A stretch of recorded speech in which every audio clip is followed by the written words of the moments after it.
जान होती है, पंख से कुछ नहीं होता, हौसलों से उड़ान होती है। जी हाँ, बिल्कुल ऐसा ही कुछ कर दिखाया है नौगांव के ऋषिकांत ने। ऋषिकांत ने एक ऐसी पनडुब्बी की खोज की है जिन दिनों हर जगह चर्चा का विषय बनी हुई है। नौगांव से महज 15 किलोमीटर दूर अलीपुरा गांव, इसी गांव का रहने वाला ऋषिकांत। यूँ तो ऋषिकांत महज 12वीं पास है, लेकिन देशभक्ति की अलख का जज्बा इतना कि उसने एक ऐसी खोज कर डाली कि बड़े बड़ों को सोचने पर मजबूर कर दिया। एक दिन ऋषिकांत ने पेपर में पढ़ा कि भारतीय वैज्ञानिक एक ऐसी पनडुब्बी बना रहे हैं जो समुद्र तल पर चलेगी और भारतीय वैज्ञानिकों को ये काम पूरा करने में 5 साल का समय लगेगा।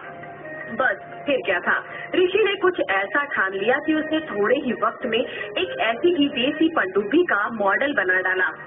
यही नहीं, ऋषिकांत की ये पनडुब्बी अपने आप में अनूठी है। ये न केवल पानी के अंदर चलेगी बल्कि पानी के बाहर भी चलेगी।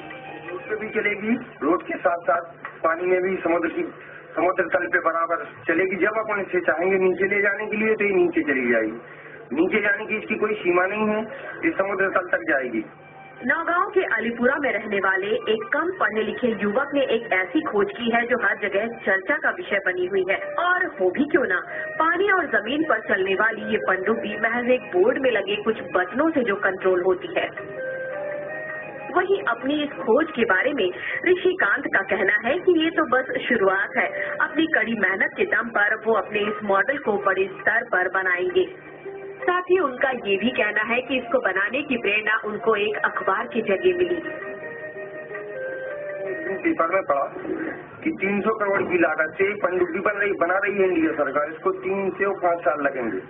तो हमने सोचा उसकी गहराई जाने की सीमा कि 6000 मीटर। तो हमने सोचा 6000 क्यों, समुद्र तल तक क्यों आ जाए, इसलिए हमने मॉडल तैयार किया। अखबार में छपे एक समाचार ने गांव के साधारण युवक के अंदर एक ऐसी अलख जगाई कि उसका नतीजा हमारे और आपके सामने है। हम भी ऋषिकांत की मेहनत की दाद देते हुए इतना ही कहेंगे कि वो आने वाले दिनों में अपनी मेहनत से देश का नाम विश्व पटल पर रोशन करे। नौगांव से एक्सप्रेस रिपोर्टर राजेश अग्निहोत्री के साथ रानू शर्मा। चलिए इसी खबर पर और जानकारी लेते हैं। नौगांव से एक्सप्रेस रिपोर्टर राजेश अग्निहोत्री हमारे साथ जुड़ गए हैं। राजेश, सबसे पहली बात तो ये है कि ऋषिकांत ने न केवल प्रदेश बल्कि देश का भी गौरव बढ़ाया है। इस पूरी अनूठी पनडुब्बी को जो उन्होंने बनाया है, क्या खासियत है, आपसे ये जानना चाहेंगे कि और इसके पीछे ऋषिकांत क्या कहते हैं, क्या प्रेरणा रही, कैसे उनको बनाने का ये पूरा आइडिया मिला? जी अनिता जी, मैं आपको बता दूं कि ऋषिकांत का कहना है कि मैंने 6 माह पूर्व किसी दैनिक पेपर में ये खबर पढ़ी थी कि नेवी के द्वारा एक पनडुब्बी बनाई जा रही है जो जिसमें बनने में 3 से 5 साल का समय लगेगा, वो समुद्र के अंदर चला करेगी। उससे प्रेरणा लेकर उन्होंने ये सोचा कि इस काम को हम कर सकते हैं। तो 6 महीने की मेहनत के बाद उन्होंने ये पनडुब्बी तैयार की है। ये केवल जल ही नहीं, थल में भी चल सकती है और रिमोट के द्वारा ये चारों दिशाओं में इसको घुमा सकते हैं। राजेश जी, आप हमारे साथ बने रहे। इस जो पूरी तकनीक है, जो पनडुब्बी उसे इजाद करने वाले ऋषिकांत भी हमारे साथ जुड़ गए। ऋषिकांत, सबसे पहले तो आपको बहुत शुभकामनाएं हमारी तरफ से। ऋषिकांत जी, आपसे ये जानना चाहेंगे, जो अनूठी पनडुब्बी आपने बनाई है, आपको किस तरह से प्रेरणा इसकी मिली, कितनी मेहनत इसके पीछे रही और कितना समय लगा इस पनडुब्बी को बनाने में? जी, हमको इसको समय लगा है 4 महीने जी। और इसको हमें इसकी प्रेरणा मिली है। एक बार हमें न्यूज पेपर में पड़ी जो 300 करोड़ की लागत से बन रही है और सिर्फ उसकी सीमा रहेगी 600 मीटर जाने की। तो हमने एक मॉडल तैयार किया, उसका परीक्षण हमने किया है।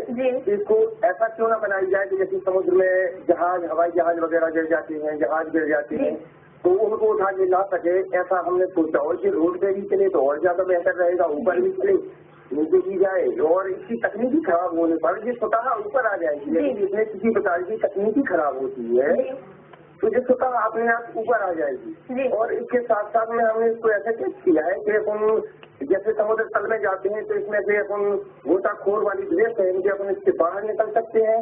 फिर वहाँ बाहर अपन घूम के आपका कोई सामान उठाना है या कुछ रखना है तो ऐसा करके अपन वापस पनडुब्बी में अंदर आ सकते हैं। और इसमें मिसाइल वगैरह भी अपनी सेट कर सकते हैं जो कि समुद्री रास्ते से अपनी देश की सीमा को कोई भी दुश्मन टच ना कर सके। हवाई रास्ते से भी आएगा तो उसको भी गिरा दिया जाएगा, यदि समुद्र के रास्ते से भी आता है तो उसको भी गिरा दिया जाएगा। अपनी देश की सीमा को कोई भी दुश्मन टच नहीं कर पाएगा।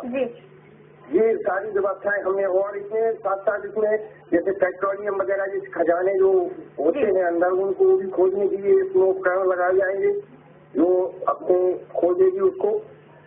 जी जी, चलिए बहुत शुक्रिया ऋषिकांत जी तमाम बातचीत में शामिल होने के लिए। एक्सप्रेस रिपोर्टर राजेश अग्निहोत्री हमें जानकारी दे रहे थे, आपका भी बहुत शुक्रिया।